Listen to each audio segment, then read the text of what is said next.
নানুরে কাজল অনুগামীর দাদাগিরির অভিযোগ। তৃণমূল পার্টি অফিসে বিজেপি কর্মীকে হেনস্থার অভিযোগ, বিজেপি কর্মীকে কান ধরে উঠবোসের অভিযোগ এবং সেই ভাইরাল ভিডিও আপনাদের সামনে রাখছি। নানুরে কাজল অনুগামীর দাদাগিরির অভিযোগ, তৃণমূল অফিসে বিজেপি কর্মীকে হেনস্থার অভিযোগ করা হয়েছে। Viral video.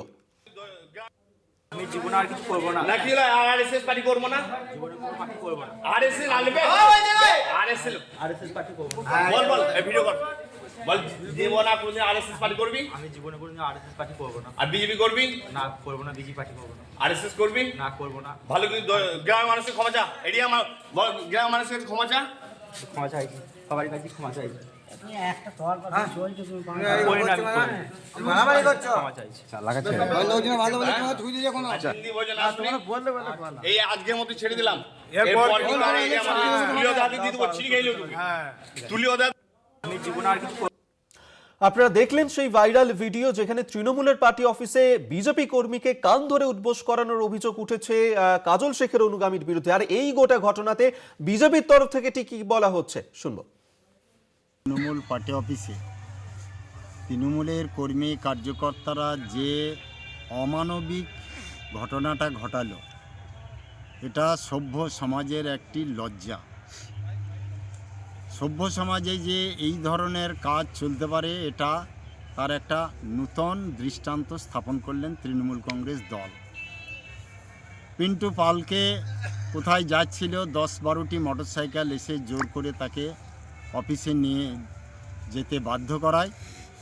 অফিসে নিয়ে গিয়ে তাকে নানা রকম থ্রেটনিং দেওয়া হয়, তাকে বলানো হয় যে জীবনে আর কোনো দিন আরএসএস করবো না, জীবনে কোনো দিন বিজেপি করবো না, এটা বলতে হবে এবং সবার কাছে হাত জোর করে ক্ষমা চাইতে হবে, কান ধরতে হবে, হ্যান ত্যান অমুক্তম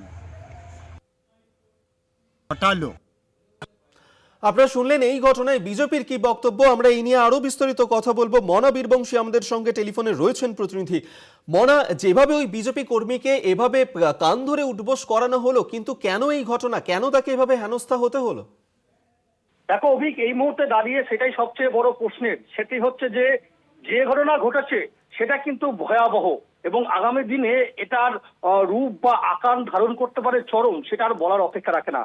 ইতিমধ্যেই বিজেপির বোলপুর সাংগঠনিক জেলা সভাপতি শ্যামাপদ মণ্ডল, তিনি বীরভূমের জেলা পুলিশ সুপার করে এই হারিম করা ভিডিও পাঠিয়ে দেওয়া হয়েছে এবং নানুর থানায় যিনি ওসি রয়েছেন, অফিসার ইনচার্জ, তাকেও পাঠানো হয়েছে। একটা রিটেন কমপ্লেন হয়েছে বিজেপি তরফ থেকে এবং বলা হয়েছে যে দ্রুত এই যে দেখা যাচ্ছে একেবারে তৃণমূলের এক নেতা কাজল অনুগামী কাজল শেখ, বীরভূম জেলা পরিষদের সভাধিপতি। তুমি জানো যে বীরভূমে কাজল শেখ, বীরভূম বলে কাজল শেখের নাম বারবার করে উঠে আছে। সেই কাজল শেখ বীরভূম জেলা পরিষদের সভাধিপতি, তার অত্যন্ত ঘনিষ্ঠ এবং নানুর বিধানসভাটি উচ্চকরণ যে অঞ্চল, সেই অঞ্চলের তৃণমূল কংগ্রেসের অঞ্চল সভাপতি, যে নেতা এই ঘটনার মূল কাণ্ডারি, তার নাম হচ্ছে মিলন শেখ। এই মিলন শেখ রিন্টু পাল নামে এই বিজেপি কর্মীকে তাদের লোকজন দিয়ে একেবারে দিনের আলোয় তুলে নিয়ে আসা হয় পার্টি অফিসে এবং পার্টি অফিসে তাকে কান ধরে উদ্ভট করানো হচ্ছে। বলতে বলানো হচ্ছে যে আর কোনোদিনও বিজেপি বা আরএসএস জন্য না করা হয়। গ্রামে থাকতে গেলে বিজেপি, ভারতীয় জনতা পার্টি বা আরএসএস রাষ্ট্রীয় স্বয়ংসেবক সংঘের প্রচারক হিসেবে থাকা যাবে না। পার্টি অফিসে তুলে নিয়ে এসে তাকে কান ধরে উদ্বাস করানো, গ্রামের মানুষদের কাছে কার্যত তাকে ক্ষমা চাওয়ানো করানো, রীতিমতো দিনের বেলায় এই ঘটনা ঘটেছে এবং এই ছবি ভাইরাল হতে, এই ছবি সামনে আসতেই রীতিমতো একটা। মনা, তুমি আমাদের সঙ্গে থাকো। বীরভূমের জেলা পরিষদ সভাধিপতি কাজল শেখ এই মুহূর্তে আমাদের সঙ্গে টেলিফোনে রয়েছেন। কাজল বাবু, একটি ভিডিও ভাইরাল হয়েছে যেখানে দেখা যাচ্ছে যে আপনারই অনুগামী তৃণমূল অঞ্চল সভাপতি মিলন শেখের বিরুদ্ধে অভিযোগ করছে বিজেপি, যে বিজেপির কর্মীকে তৃণমূলের পার্টি অফিসে ডেকে কান ধরে উঠবোস করানো হয়, হেনস্থা করা হয়। কেন এই ঘটনা? যোগাযোগ বিচ্ছিন্ন হয়ে গেছে, আমরা আবারও যোগাযোগ করার চেষ্টা করব এবং আমরা এই নিয়ে আবারও কথা বলবো। মনা বীরবংশী এই মুহূর্তে আমাদের সঙ্গে টেলিফোনে রয়েছেন প্রতিনিধি। মনা, তুমি যেমনটা জানাচ্ছিলে। একদমই তাই। দেখো, যে ছবি, যে ভিডিও সামনে এসেছে তা কার্যত পোস্টের মুখে তৃণমূল কংগ্রেস। কারণ বুঝতে পারছো যে বিধানসভা নির্বাচনের দামামা বেজে গেছে, বিভিন্ন রাজনৈতিক দল তারা কোমর বেঁধে নেমে পড়েছে।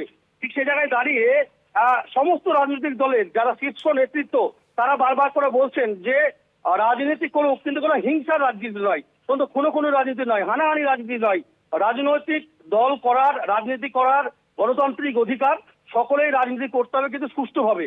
কিন্তু যে ছবি এই মুহূর্তে দাঁড়িয়ে নানুর বিধানসভায় উঠে আসছে, যে নানুর বিধানসভার এই মুহূর্তের মেন মাথা বলা যেতে পারে, যে নানুর বিধানসভায় এই মুহূর্তে যার কথা ছাড়া কার্যত গাছের পাতা হেলে না, সেই কাজল শেখের দায়িত্বে থাকা নানুরে তার অনুগামী, তার ঘনিষ্ঠ তৃণমূল নেতা মিলন শেখ একজন বিজেপি কর্মীকে তুলে নিয়ে আসা করা হয়েছে বিভিন্ন পার্টি অফিসে।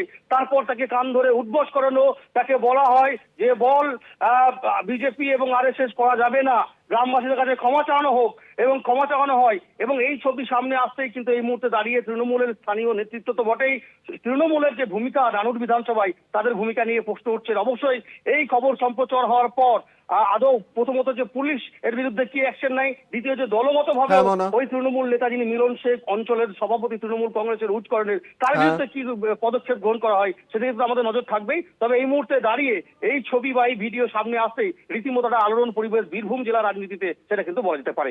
অভিক, ধন্যবাদ মনা তোমাকে। মনা বীরবংশী আমাদের সঙ্গে টেলিফোনে ছিলেন প্রতিনিধি।